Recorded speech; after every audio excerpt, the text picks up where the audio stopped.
If you open your Bibles and pull out your message notes, we're in this series that I've been calling Unshakable, Thriving in the Tests of Life, and we've been looking at the life of Daniel.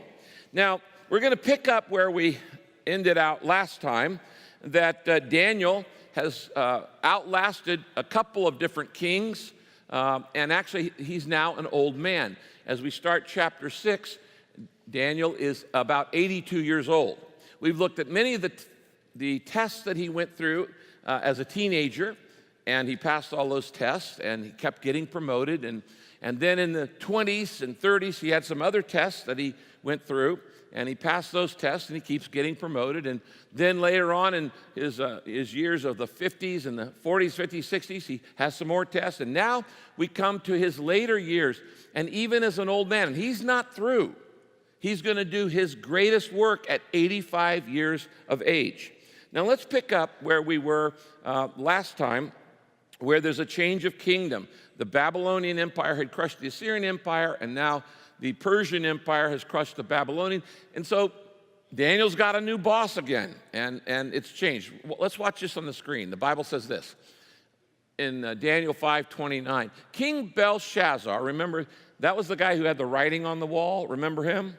Okay, King Belshazzar, he was the grandson of Nebuchadnezzar. He was the emperor of Babylon. He promoted Daniel to be the third highest ruler in his kingdom. Now, that's the shortest promotion on record because it says, but that very night, King Belshazzar was killed by Darius the Mede, who took over the kingdom at the age of 62. So now the Medes and the Persians have come over, and they've taken over. This is modern-day Iraq, and it's taken over by modern-day Iran. The Persians have taken over the Babylonians. And so there's a new king, there's a new empire. And usually when you have a new administration, you clean house. And everybody who was serving the previous guy, they're all gone. But Daniel is such a man of character that they keep him in the new kingdom. And Darius the Mede, who has sacked Babylon and has become now the new king, says, I'm keeping that guy. I'm keeping that guy. In fact, he puts him as one of the three governors over all of the empire that they're now running. Now, why did this guy, Daniel, just keep getting promoted over and over and over? We see this all through his life. I don't really have time to cover this, but it's in the text, so I'm going to give you the fill-ins. So write this, and then we're going to get to the real message here. If you are interested in being promoted at work, you need to study this text because there are three reasons Daniel kept getting promoted at work. Number one, his professional competence made him stand out.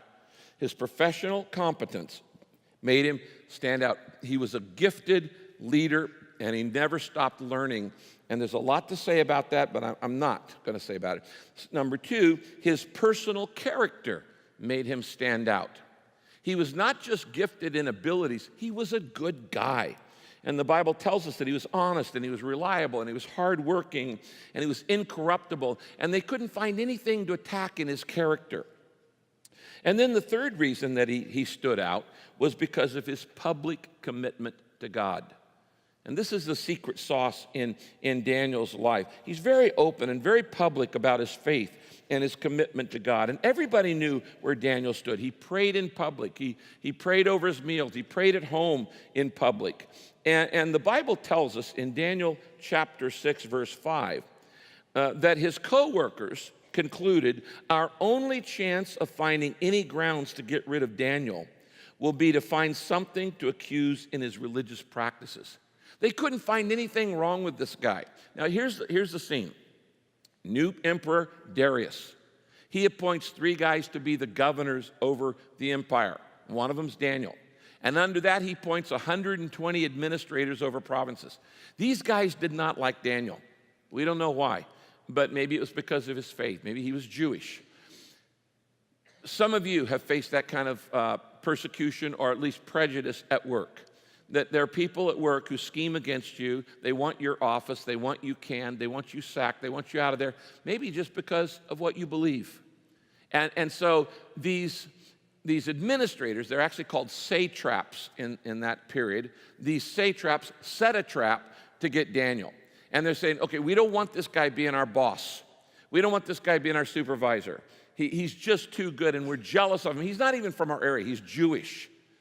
And so they're trying to trap him, and they said the only way we're going to be able to trap him is going to be something to do with his religion. And in Daniel chapter 6, verse 6 to 9, here's the plan they come up with. So the officials who wanted Daniel removed from office, they go to the king. Now, the king likes Daniel because he's appointed him. Went to the king and said, King Darius, live forever. You know, they're schmoozing this guy. Live forever. Now, we've convened everybody, and we all agree that for the next 30 days, everybody should pray to you. Now, this is appealing to the king's ego. They're going, we got this idea. Why are they making this law up? Because they know the one guy who won't obey it will be Daniel. And so they think, well, now we've got a trap. And so they say to the king, everybody's gonna worship you for 30 days, this new king. The guy's, hey, sounds like a good idea. You are the man, you are the man.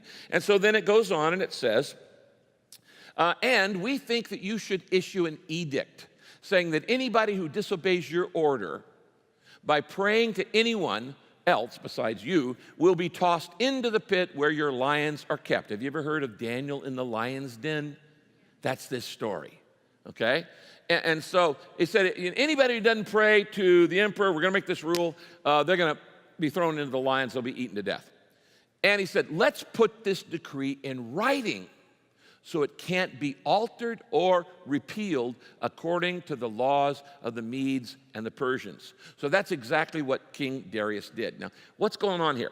The Medes and the Persians had a rule that if you made a law, it could never be rescinded. It could never be repealed. It could never be revoked. Even if the king made it, the king could not revoke it. So they're going, okay, here's how we're going to get rid of this Daniel guy. We don't like this guy. He's too good. He makes us look bad. And so what we're going to do is we'll get a rule that we know he won't keep because of his faith. And we'll get it in writing so then even the king can't revoke it because the king actually likes Daniel. And so that's exactly what they did. What are these guys doing? They're so desperate to get rid of Daniel that they pass a national law just for one guy's benefit, their benefit, for one guy's hurt.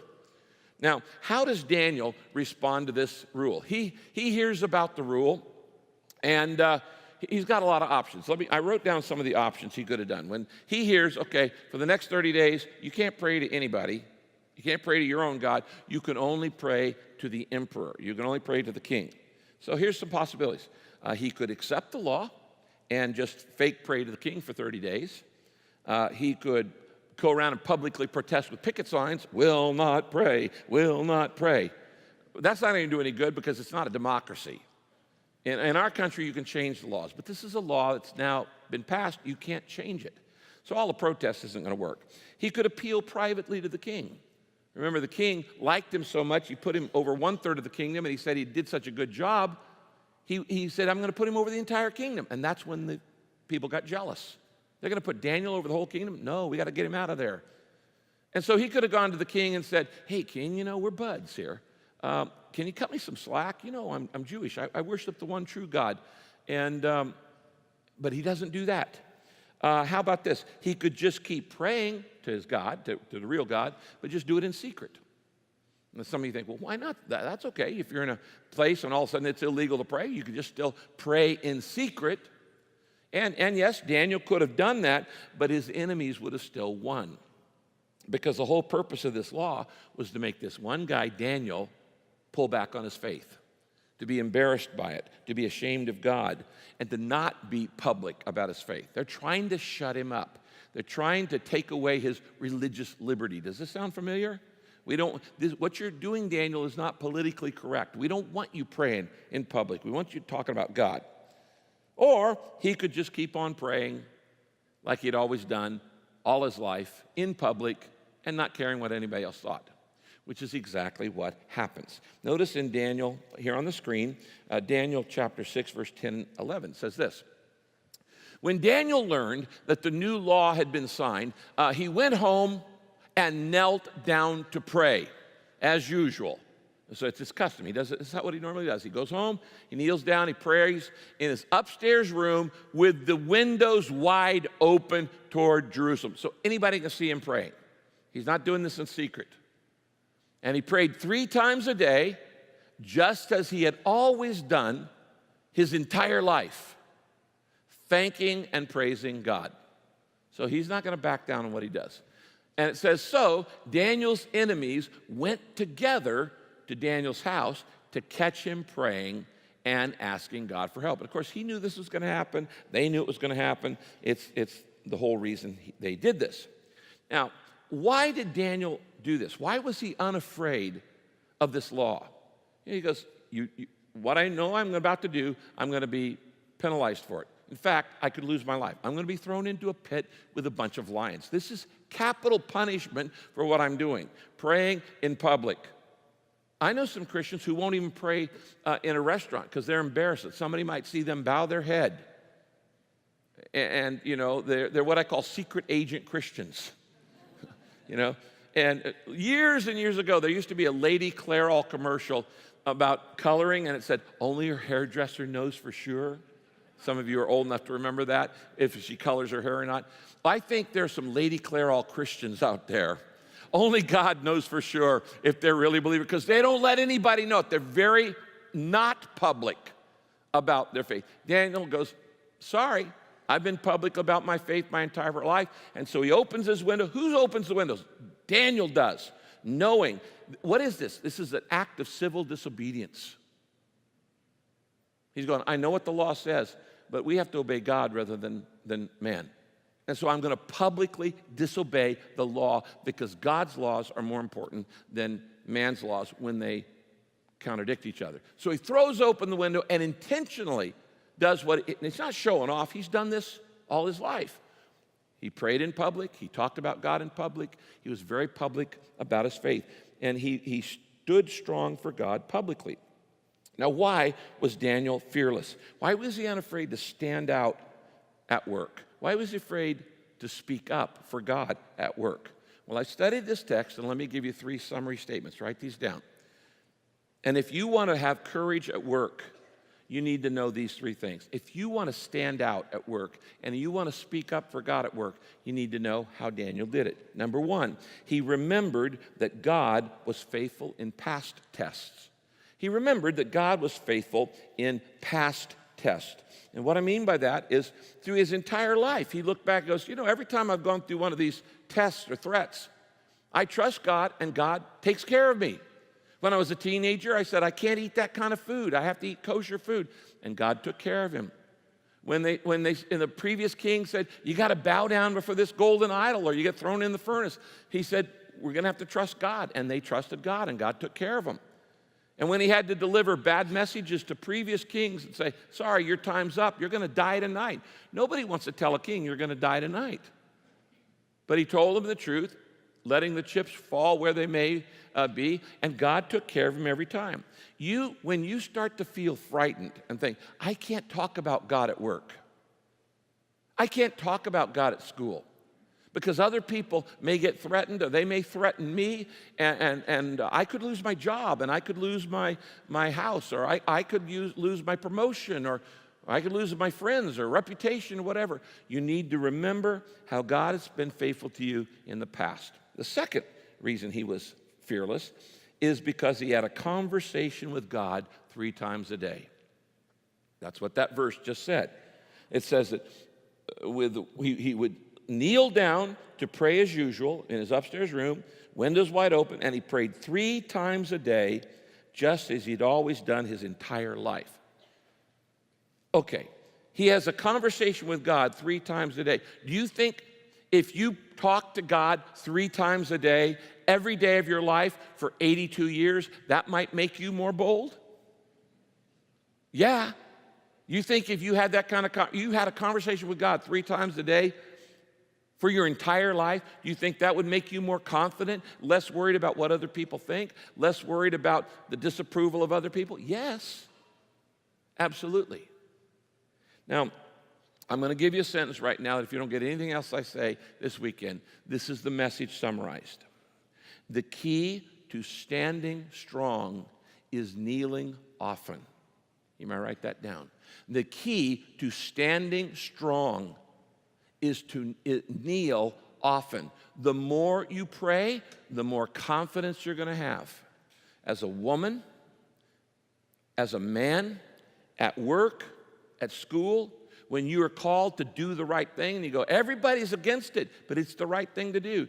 The more you kneel, the more you'll stand strong. Daniel had a conversation with God 3 times a day. That gave him his strength.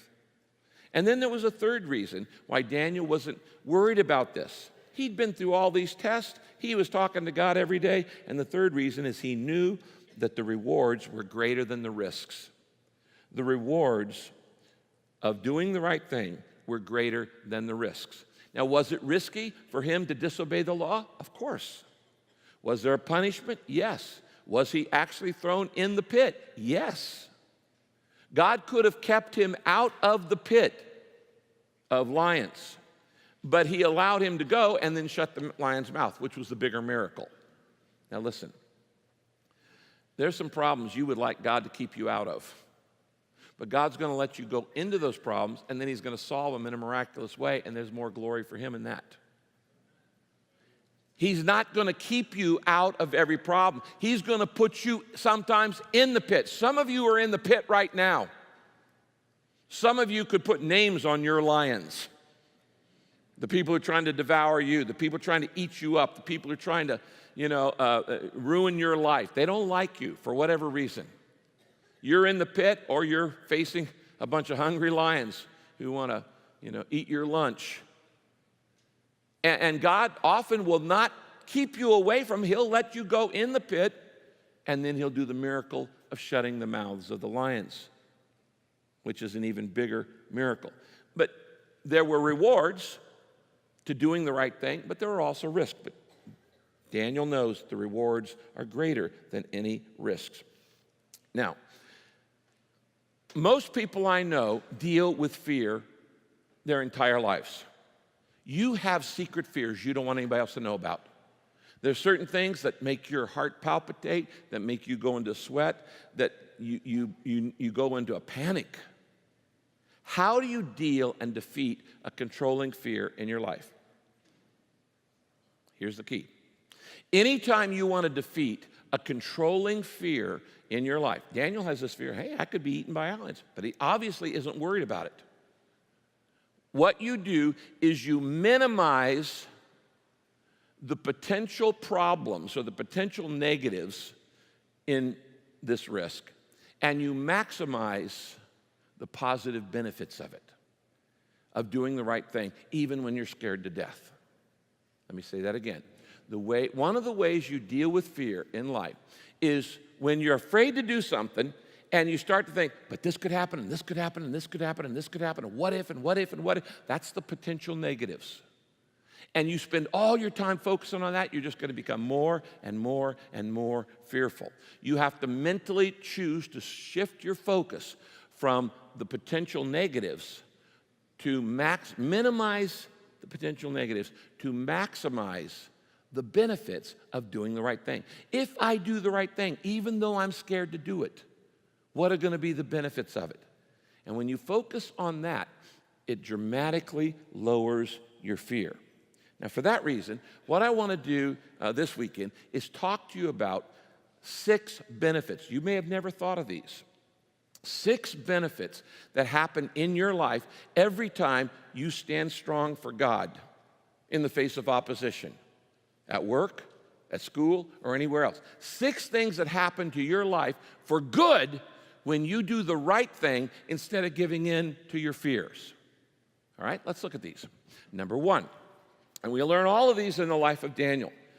The first benefit is this. Every time I do the right thing, I stand for God, I stand for truth, I stand for morality and ethics and good things. Everything, standing for God is a victory over fear. Standing for God is a victory over fear, and that is one of the biggest controlling factors in your life. If you can get victory over fear, you're going to be fearless. You're going to be Amazing. You can do things that other people will never be able to do because most people are in a prison of self-imposed fear. And they think, I can't do this because of this, and this, and this, and this. What is fear? Fear is false evidence appearing real, F-E-A-R. It's not real. It's fearful. In fact, the fear is always bigger than the reality. A lot of times you're afraid of, what's in that closet, and you open the closet, it's not a boogeyman, it's a teddy bear. The fear is always worse than reality because the reality doesn't last a long time, but the fear can keep going on and on and on if you allow it to keep coming into your life. And you keep thinking about it, thinking about it, and thinking about it, and you can make yourself miserable. And if you have an event that's out there in the future and you're afraid, I'm going to be so nervous at that event, and then you spend a year getting nervous about it. And you ruin an entire year when that event would only be maybe 10 minutes, 15 minutes. Now, there's a lot I could say about this, but let me just give you a few pointers. Write these down. Number one, fear is just a feeling, and it cannot last. Fear is just a feeling, and it cannot last. By their very nature, every feeling is temporary. Every emotion is temporary. No emotion can last, whether it's good or bad. Does happiness last? No. See, when you are having a particular feeling, you think, I'm going to feel this way the rest of my life. But you're not. You're not going to feel that way the rest of your life because no feeling can last forever. They're just temporary. They run out of steam. So if you're depressed and you feel depressed, you think, I'm going to be depressed the rest of your life. No, you're not. No, you're not. You're projecting in the future. You're taking a temporary feeling and projecting it as a permanent lifestyle. I'll always be depressed. No, you won't. If you feel guilty, I'm always, no, you won't. If you have grief, I'm always going to be in grief. No, you won't. Every emotion is temporary, whether it's anger or whether it's joy, good or bad, happiness, sadness. And you say, I'm frustrated. I'll be frustrated the rest of my life. No, you won't. You just need to remember that you should not ever let your emotions control your decisions or control your commitments. And if you know the right thing to do at work, and you know to say the right thing at work, you say, well, I feel this way right now. The person who says, I just go by my feelings is manipulated by their moods. Your feelings lie to you all the time. They are F-E-A-R, false evidence appearing real. And it feels real, but it's not real. It doesn't matter how you feel, only Jesus is real. And so the first thing I would say is if you want to stand for God, but you're afraid to take a stand for God at work, it's because you're listening to your feelings, and no feeling, fear is just a feeling, can't last forever. Here's the second thing. Fear is uncomfortable, but it won't kill me. Now, when you're afraid, you think it's going to kill you because your palms get sweaty and your heart starts pumping extra and you get a little shortness of breath and you feel a tightness in your chest and you feel like your world is spinning out of control and you start to panic and it feels like you're going to die, but you're not going to die. People don't die out of fear. It's uncomfortable to do something that's fearful, but it's not going to kill you. And once you've done it, the fear subsides. Here's another truth. Fear grows when I give in to it, but it lessens when I move against it. Fear grows when I give in to it, but it lessens when I move against it. If you keep giving into fear, like, I know I should make amends with that person, but I'm afraid to. I know I should ask forgiveness, but I'm afraid to. I know I should offer forgiveness, but I'm afraid to. I know I should do this. I know I should talk to that person about the Lord, but I'm afraid to. Every time you give in that fear, the fear gets bigger and bigger and bigger and bigger and bigger, and pretty soon it dominates your life. It keeps pushing you further and further back till you're cornered in a corner and you can't do anything with your life. Now, how do you get rid of that fear? You move against it. Fear does not respond to logic because it's illogical. It's false evidence appearing real. Fear does not respond to logic. The only way you get rid of fear is this: do the thing you fear the most. And when you do it, it starts to subside. You have to step into the Jordan River before the waters part, and then the waters part. God doesn't say, stand on the edge and keep saying, I'm afraid, I'm afraid, I'm afraid, I'm afraid. God, part the waters, then I'll walk through. God says, no, you first. That's called faith. That's called faith. Will you trust me? I've told you this many times, that over 36 years at Saddleback, every single major decision in the history of this church, from when it was just Kay and me in an apartment, every single major decision, I was scared to death to do. But I did it anyway. Why? Because I'm not going to let fear dominate my life. Because I believe that we are to build our lives on great promises, principles, and great purposes, but not on great panic. And so you just do the thing you're afraid, and you know what? The fear goes away. You move against your fear. You do the thing you fear the most. What is it that you're most afraid of? Well, I'm afraid to talk to people about my faith. Why? Well, what will they think of me? I might lose my job. Are you kidding? Are the rewards worth the risks? You gotta think this one through. Anytime you let fear dominate your life gets smaller and smaller and smaller. But every time you stand firm, stand strong for God, and you move against your fear, the fears just kind of subside. They move away. So every time you stand for God, when it's unpopular or when you don't know what the result's going to be, you're going to have a victory over fear. You're going to become a more confident woman. You're going to become a more confident man. And the only way you're going to become more confident, is by moving against your fears. That's a benefit every time you stand for God. Number 2, by the way, you might want to pray like the first Christians. In Acts chapter 4, verse 29, it talks about the first Christians in the church at Jerusalem. And it says this, Lord, you know the threats people make. So help us as your servants to speak your word without fear. Now, they had it a whole lot worse than you and I do.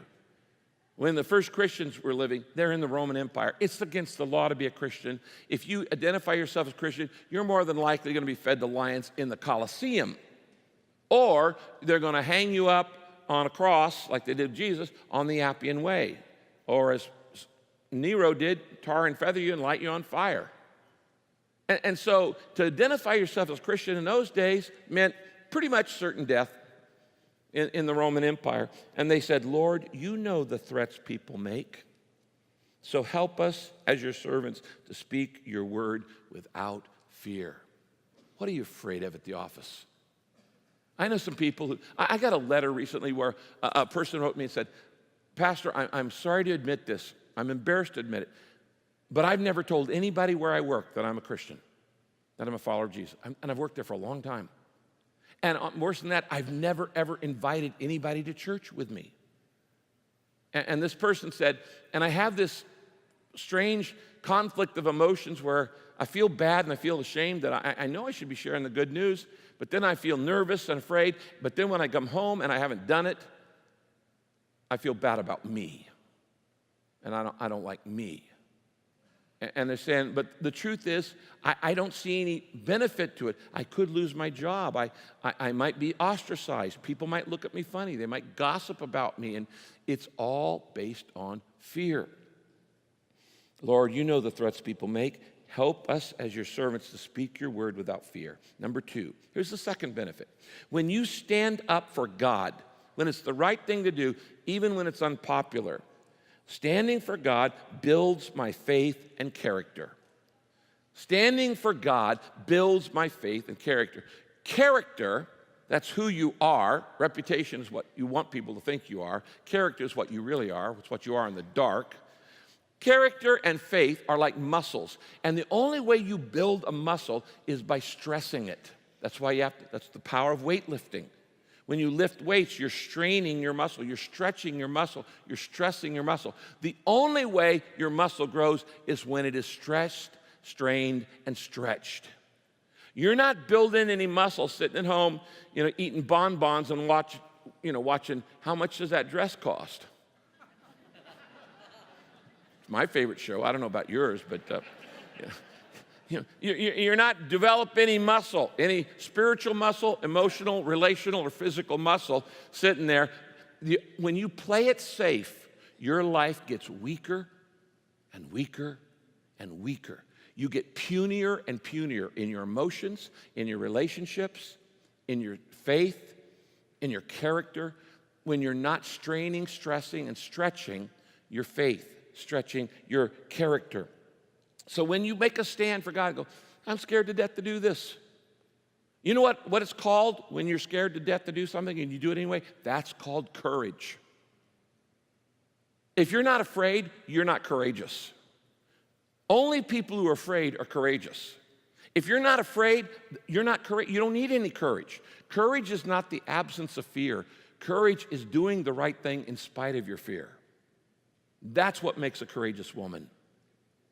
That's what makes a courageous man. You do the thing you fear in spite of the fear. And that's called courage. And when you stand for God, it builds your faith and your character and their courage. 2 Timothy 1:8. You must never be ashamed to tell others about our Lord. With the strength that God gives you, that's your character, okay? That's your faith. With the strength God gives you, be ready to suffer, if necessary, to share the good news. Question, what are you willing to do in order to be true to your faith? Are you willing to be put down? Are you willing to have somebody look at you funny? Are you willing to be gossiped about? What are you willing? How much character do you really have? The fact is, we have a lot of cowardly Christians. We have a lot of wimpy Christians who, they can't even handle anybody possibly looking at them sideways. What are you willing to do? Many times throughout history, Christians went before lions or went to the cross or were martyred. This year, did you know this year millions of Christians were martyred around the world? It's so common, it's not even in the news all the time, but they're martyred for their faith. It still happens. Yes, millions of people in all kinds of different countries are martyred for their faith. It builds your character. Number 3, the third benefit of when you stand strong for God is it gives God a chance to do a miracle. It gives God a chance to do a miracle. I know a lot of Christians who've never seen ever in their life a legitimate miracle. And the reason why is because they have played it safe their entire life. They've never taken any risks. They've never done anything that had slightly any bit of unsafety to it. And don't be afraid to go out on a limb. That's where the fruit is. Don't be afraid to rock the boat if Jesus Christ is your captain. If you play this safe, you don't dive in the deep end. You spend your entire life at Baby Beach, playing around in the shallows, kicking around the sand in the shallows, and you never dive into the deep end. You're not going to need any miracles. If you don't tackle any big problem in your life, you don't know that God can solve them if you've never even admitted you had a problem. God shows up when you reach the end of your rope. If you never do anything that can't be explained away by your own power, then you've never really trusted God. Most people go through life defining their life by what they think they can do. You are capable of so much more. Really. If there's anything I can do as your friend, your pastor who loves you, your coach, is to help you see that you are capable of so much more than you realize. It's just your fears are holding you back. When you step out in faith, you got to get out of the boat to walk on water. When you step out on faith, it gives God a chance to do a miracle. I have had so many miracles in my life because I'm constantly painting myself into a corner and saying, God, how are we going to get out of this one? I often put myself in a situation, literally, where I'm forced to trust God. Where I go, there's no way this is going to happen. I'm so far out here on a limb. I'm so far out here on a limb in physically, emotionally, financially, that this is bound to fail unless God bails us out. And when you trust God like that, the miracles start happening in your life. Daniel had miracles because he wasn't afraid to take risks, like, let's throw open the windows and I'm just go ahead and pray in public in front of everybody, in spite of the fact that this is now a capital offense. It's worthy of death, and the law cannot be rescinded. So we'll just throw open. Who threw open the windows? He did. He did. Now, because Daniel took this risk in faith, and he said, you know what? If I go down, I'm going to go down talking about God. He said, I'm not going to back off. I'm not going to back down. I'm not going to back away. I'm not going to backslide. I'm going to go for it. I'm going to stand up for Christ at my work. Do you do that? You stand up for Christ in the workplace, on the work site? Do you stand up for Christ on the website? You ever talk about God on the website? When you do that, it opens the door to miracles. Now, here's what happened. When Daniel was picked up and thrown into the pit of the lions because he had broken this law, the news comes back to the king, and the king is distraught. You can read this later. Because the king loved Daniel. Like I said, he'd made him the third most powerful ruler in his kingdom, and he said, I'm going to put him over the whole kingdom. And now, he says, because of my stupid ego, I signed a dumb law, and the guy I love more than anybody else in this kingdom is going to die because of my ego. I let them convince me, those lackeys, to make a law that says everybody should pray to me for 30 days. How ludicrous is that? And the Bible tells us that King Darius, when he heard that Daniel had been thrown into the lion's den, he couldn't eat or sleep or do anything else. He said he stayed up all night. He was worried. His stomach was in a knot. He said he wouldn't eat. They brought him food. He was fasting. He couldn't sleep because he was so worried for Daniel. And it said he had no entertainment, so he didn't watch any TV that night. And he's so nervous.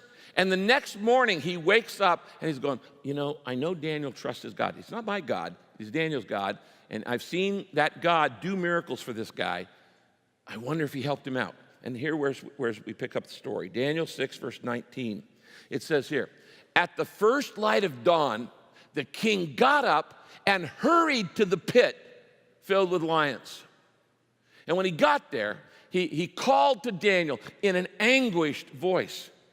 This is his friend. Daniel, servant of the living God. It's not my God, but he's your God. Servant of the living God.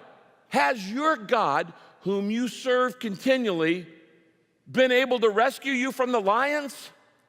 It's a pretty good question, particularly for an unbeliever. Okay, the God you claim to worship, did he bail you out? Did he save you? Did he rescue you? And Daniel answered, oh, king, my God sent his angel, and he shut the mouths of the lions, and they have not hurt me at all, because God knew I've done nothing against him or you, O king. I haven't been disloyal to you. I've been loyal to you. And the king was overjoyed, and he gave orders to lift Daniel out of the pit. Have you ever been lifted out of a pit? God wants to do that for you this weekend. And when Daniel was lifted out, there was not a single scratch on his body because he had trusted God. Has God ever rescued you out of a pit? Maybe you've played it so safe you've never actually been put in a pit because of your faith. But if you ever get put in a pit, and you get put in a vice, you get put in a difficult situation, what do? You praise God. You thank God in advance. You just trust God. It gives God a chance to do a miracle. There's a fourth benefit. Number 4, when you stand firm, when you stand strong for God publicly at work, it encourages other believers to stand up. Did you know that courage is contagious? When you are contagious, it causes other people to get contagious. And when you stand strong for God, it causes other people to stand strong for God. Did you ever see Braveheart? They're all willy-nilly, wimpy, scared of the English guys. Then one guy goes, freedom! And everyone goes, yeah, freedom! And they go running into battle with picks and axes and stuff like that. Why? Because courage is contagious.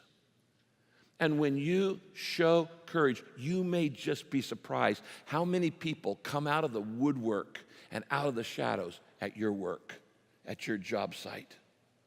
They're just waiting for somebody to be a leader. Does somebody have enough courage and character and confidence in God to go, whatever, I'm just going to say, you know what, I think this is right, and I think this is what God wants to do, and here's what we should do, and other people will follow that. Paul says in Philippians chapter 1, verse 14, because of what I've been through, and he'd been through a lot, many of the Christians here have gained confidence, and they have become more bold in telling others about Christ. If you'll just be bold a little bit, it'll bring boldness out of other people around you, because courage is contagious.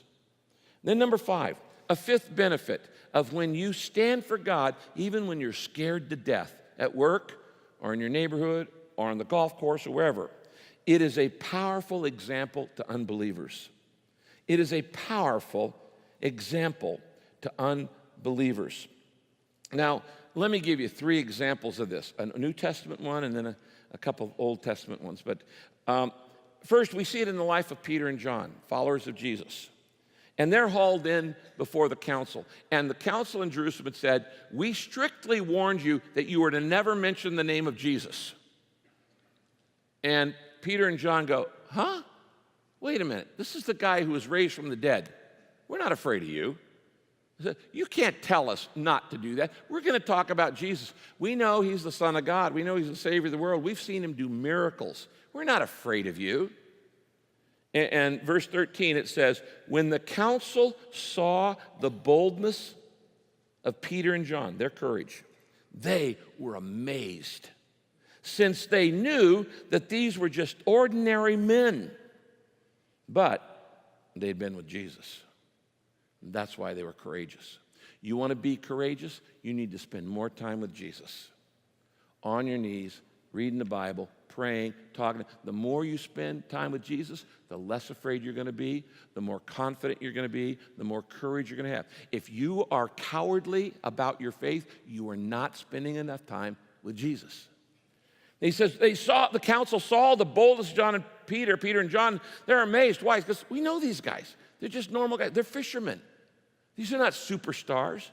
They're not like amazing, talented geniuses with advanced degrees in all kinds of, sciences. They're just normal guys. But they're pretty bold. They're not afraid because they've been with Jesus. And when you get with Jesus, you're going to be bold. The more time you spend with him. Remember, this is why Daniel was not afraid. 3 times a day, he's having a conversation with God. Every day of his life for 82 years. Well, no wonder he's not afraid. He'd been with Jesus.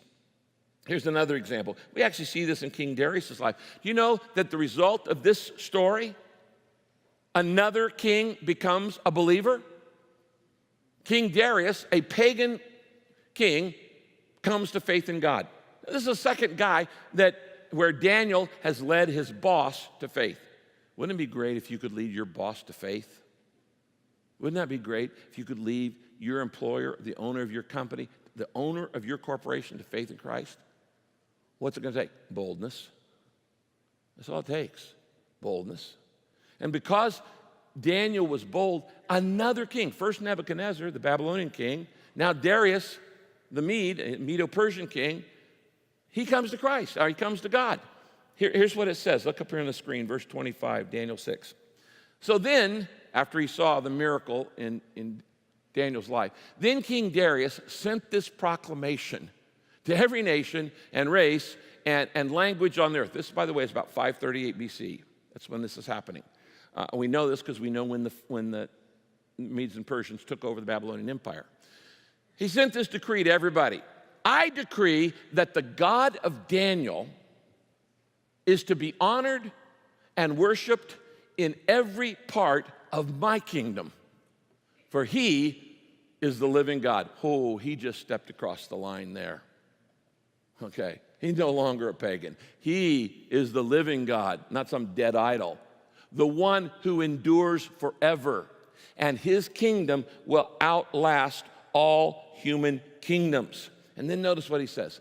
He is a God who rescues and saves. That guy's just been saved. Have you been rescued and saved by God? And he says he does miracles just as he rescued Daniel from the power of the lions. So, Daniel continued to be successful during the reign of King Darius. And then in the following the reign of Cyrus the Persian. The guy just can do nothing wrong. He just keeps getting promoted and promoted and promoted. His whole life is just an incredible success story. Why? Because he passes every test with courage. And when the chips are down, he goes, let them fall. I'm going to open the windows. I'm going to stand for God. And if I go down for God, so be it. But I'm going to stand for God. And that kind of, there is almost nothing that God won't do for a person who has that kind of faith in him. Almost nothing. You would be amazed at what God would do in your life if you would just walk out in faith. If you would begin to be bold, like Daniel, and go, I'm going to stand for God. I'm going to stand up for God. I'm going to speak up for God. I'm going to stick up for God. I'm not going to worry about what other people think. I'm going to be polite, but I'm going to be courageous. And so it's a powerful example to unbelievers. Not only in your generation, but did you know that the decisions you make, if you stand for God now, it could influence your kids and your grandkids and their kids and on into future generations. In fact, it can even influence unbelievers in future generations. The story of your faith. Wouldn't that be cool? You say, well, give me an example. How about Christmas? In about a month and a half, we're going to celebrate the Christmas season. And everybody puts up these manger scenes, and at every manger scene, there's Mary and Joseph and the baby and the cows and the sheep and the shepherds and the who? Who? The wise men. Okay, let's look at that verse here on the screen. Matthew chapter 2. After Jesus was born in Bethlehem, wise men from the east. What do you mean? You know where they're coming from? The Babylonian and Persian Empire. They're coming from Iran and Iraq. That's where the wise men came from. Jesus was born in Bethlehem. Wise men from the east came to Jerusalem asking, where is the one who's been born King of the Jews? We saw his star from the east, and we have come to worship him. What gives here? Babylonians and Persians are not known for being Jews. And yet they know the prophecies about the Messiah. How in the world did the wise men show up at Christmas? Because of Daniel. Daniel is the reason the wise men showed up at Christmas. 18 generations later, his impact is still playing out in those kingdoms. This is the guy who for 85 years lives his faith in a pagan world, and you're going to have to live your faith in a pagan world. He lives his faith in a pagan world fearlessly, uncompromisingly, lovingly, and he just succeeds and succeeds, and he prays in public, and he talks about God in public, and he writes down things, and he does prophecies, and he leads two of the emperors, one Babylonian and one Persian, to Christ. And so these wise men, 18 generations later, are very familiar with Hebrew prophecies because Daniel had so impacted that kingdom. That is the power of courage. That is the power of standing strong for God when everybody else in the kingdom around you is going, that's not right, this is right. And they say what you believe is politically incorrect. And what you believe is wrong. And what you believe is out of date. Daniel didn't care. It's not important to be on the right side of history. It's important to be right. And Daniel was right. And 18 generations later, wise men from the east, from these two empires, come to worship Jesus. That is the power of one man totally committed to God. Not a wimp, not a coward, a real man, a real woman. And we still see the impact of his life today. Now, there's one other benefit. Okay, all of these things happen that standing for God's a victory over fear. It builds your faith and character. It's an opportunity for God to do a miracle. It encourages other believers to stand up. It's a witness. It's a testimony to unbelievers. I believe your best example to non-Christians around you, your two best witnesses are probably A, how you handle pain, and B, how you handle something that's unpopular. Do you have courage to stand up for what you say you claim to believe? Your courage in opposition and your steadfastness in pain are your two best witness, testimony, example to the world. And Daniel did this. Now, the sixth thing that happens, the sixth benefit of every time you stand strong for God is, I will be rewarded in eternity. Now, the fear you feel, it's temporary. It's going to last a few seconds or maybe a few minutes. But the benefit is going to last for trillions and trillions and trillions and trillions of years, because God is watching to see who trusts him. God is watching who's willing to lay it on the line. God is watching to see who is willing to stand up for him. And Jesus said, if you stand up for me, I'll stand up for you, for my Father in heaven. Here's what Jesus said in the Sermon on the Mount, Matthew chapter 5.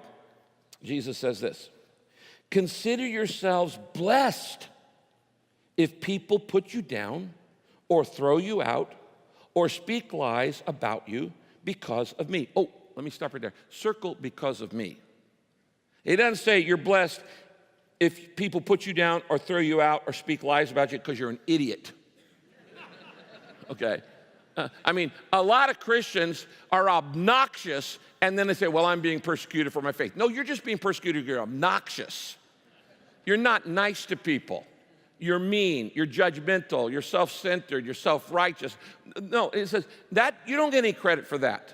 But he says, if you get put down because you humbly spoke up for the truth, you humbly shared my love, you, in total compassion, shared my plan and good news for the world. He said, if you are put down, you're thrown out, you lose your job, people lie about you, the trolls attack you on the internet because of me. He says, if that happens, be happy. Why? Knowing that you will be rewarded greatly in heaven. Circle the word greatly. You will be rewarded greatly in heaven. When you get to heaven, I want you to have a lot of rewards. I want you to be rewarded greatly because you had the courage to stand up at work and say, I am a believer in Christ. I know not everybody agrees with this, but he's changed my life. And I'm so grateful. And I don't serve him out of duty. I serve him out of love. I'm just so grateful. My past has been forgiven. I got a purpose for living. Got a home in heaven. What's the big deal about that? Where else are you going to get that?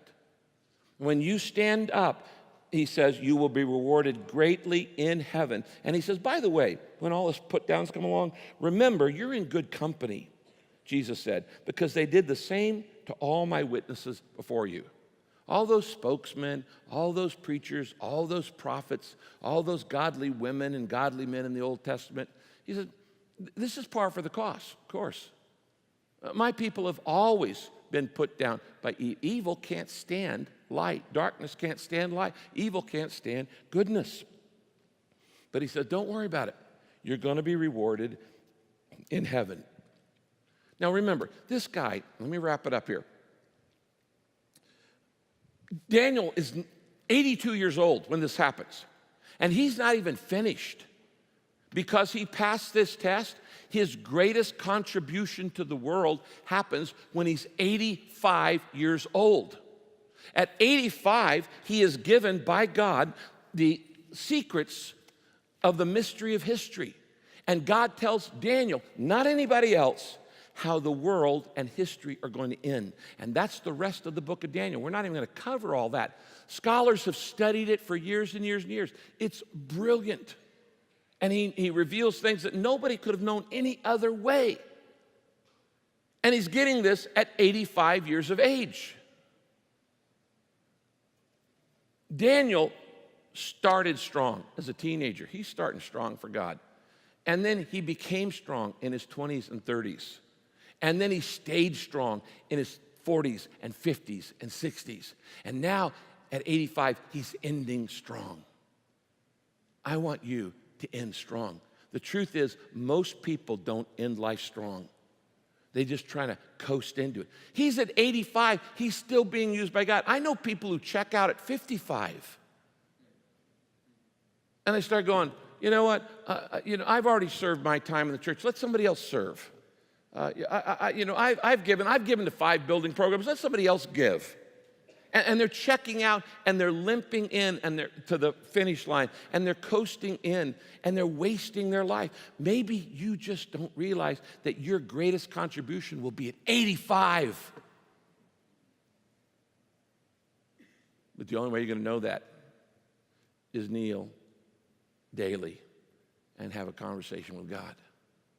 And if you stay close to God, your best days will be the rest of your days. You know, Daniel at 85 is not retiring. You know why? Because the word retirement is not in the Bible. Okay, maybe you were paid to be good, you got a salary, but now in retirement you're good for nothing. God, if you're alive, God does not intend for you to coast. God never intended for you to coast through life. God never intended for you to be unselfish, serving, and giving, and the last 20 years of your life be totally self-centered. If you're going to be self-centered for the next 20 years, God may as well kill you because you're no use to anybody else.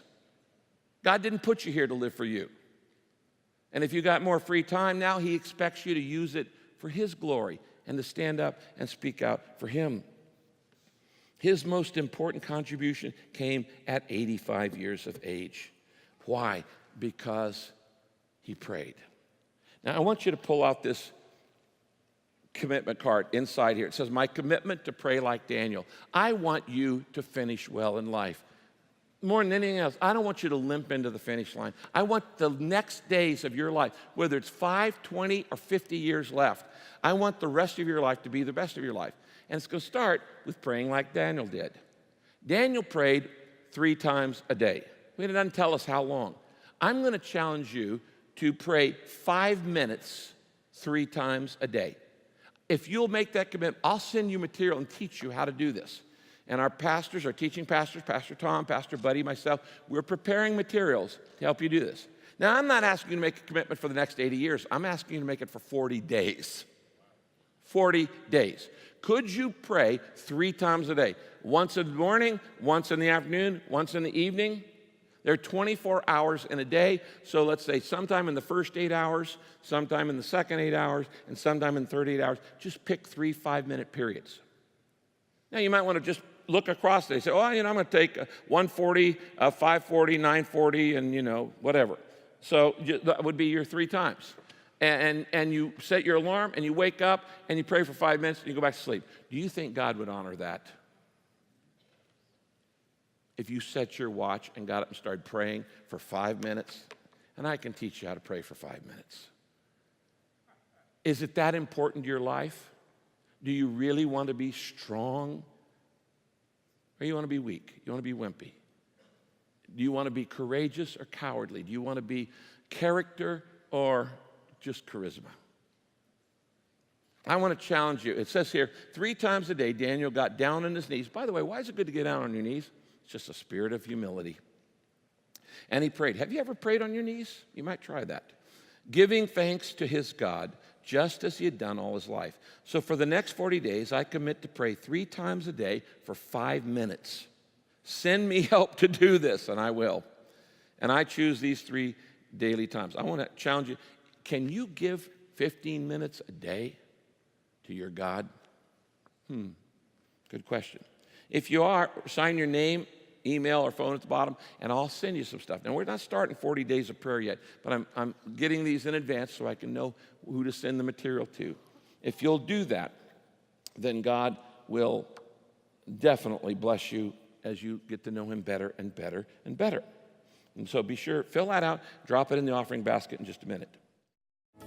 Hi, I'm Jay Cranda, the online pastor here at Saddleback Church. We're so glad you joined us to watch this message today.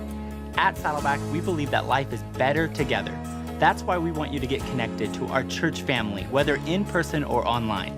We have campuses all over Southern California and on 4 continents, all around the world, that would love to welcome you to their weekend services.